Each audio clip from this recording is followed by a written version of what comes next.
कर्नाटक हार से बीजेपी को 2024 से पहले तगड़ा झटका। पूरी ताकत झोंकने के बाद भी क्यों हारी भाजपा? बीजेपी के मिशन साउथ में आ गया बड़ा ब्रेकर। बीजेपी नहीं तोड़ पाई 38 साल पुरानी परंपरा। आखिर कहां रह गई कमी? कर्नाटक में विधानसभा चुनाव में कांग्रेस ने अपना परचम लहरा दिया है और प्रचंड बहुमत के साथ सत्ता में जबरदस्त वापसी कर ली है। इस बार के कर्नाटक चुनाव में तरह तरह के मुद्दों ने जोर पकड़ा तो वहीं कई बयान चर्चा का विषय रहे। फिर चाहे वो किसी को सांप कहना हो या फिर विस्कन्या जैसे शब्दों का प्रयोग हो, वहीं इन सबके बीच बजरंग बली जी की भी एंट्री हुई। अंततः चुनाव नतीजों ने कांग्रेस में बाजी मार ली। वहीं बीजेपी की इस करारी हार से उसके पास मौजूद एकमात्र दक्षिण राज्य को भी उसने खो दिया है, जिसका असर 2024 के लोकसभा चुनाव पर भी पड़ेगा। लोकसभा में घट सकती हैं सीटें। साल 2024 के लोकसभा चुनाव में पार्टी की सीटें कर्नाटक में घट सकती हैं। 2019 लोकसभा चुनाव में राज्य की 28 सीटों में से बीजेपी ने 25 और उसके समर्थित निर्दलीय प्रत्याशी ने 1 सीट जीती थी, जबकि कांग्रेस जेडीएस को एक सीट मिली थी। इस बार कर्नाटक में बीजेपी की हार से सूबे में या तो तय हो गया है कि साल 2019 के नतीजे दोहरा पाना मुश्किल होगा और कांग्रेस की सीटें बढ़ सकती हैं।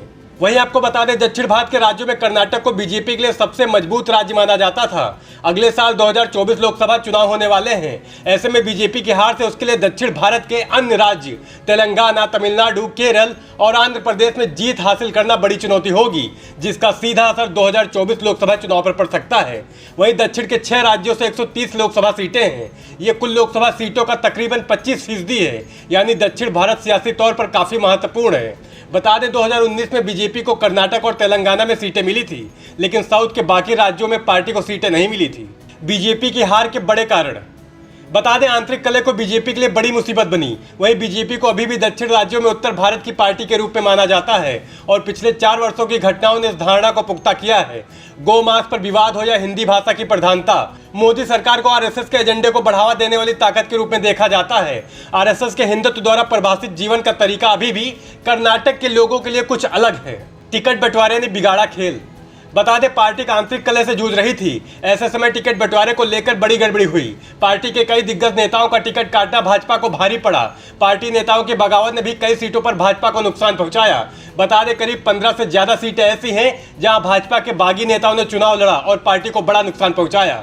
जगदीश शेट्टर, लक्ष्मण सवादी जैसे नेताओं का अलग होना भी पार्टी के लिए नुकसान साबित हुआ। भ्रष्टाचार के आरोप, ये मुद्दा पूरे चुनाव में हावी रहा। चुनाव से कुछ समय पहले ही भाजपा के एक विधायक के बेटे को रंगे हाथ घूस लेते पकड़ा गया था। इसके चलते भाजपा विधायक को भी जेल जाना पड़ा। एक ठेकेदार ने भाजपा सरकार पर 40% कमीशनखोरी का आरोप लगाते हुए फांसी लगा ली थी। कांग्रेस ने इस मुद्दे को पूरे जोर शोर से उठाया था। राहुल गांधी से लेकर मल्लिकार्जुन खड़गे और प्रियंका गांधी तक ने इस मुद्दे को खूब बनाया। जनता के बीच भाजपा की छवि धूमिल हुई और पार्टी को बड़ा नुकसान उठाना पड़ा। वहीं आपको बता दें, कर्नाटक के चुनाव को लेकर यह माना जा रहा था कि बीजेपी के लिए इस बात का संकेत मिल जाएगा कि दक्षिण में कमल खिलने के लिए माहौल अनुकूल है या नहीं। कर्नाटक में हार के बाद वह दूसरा राज्य तेलंगाना होगा, जहां बीजेपी के प्रदर्शन पर काफी कुछ निर्भर करेगा। नेशनल न्यूज नाउ के लिए सूरज वर्मा की रिपोर्ट।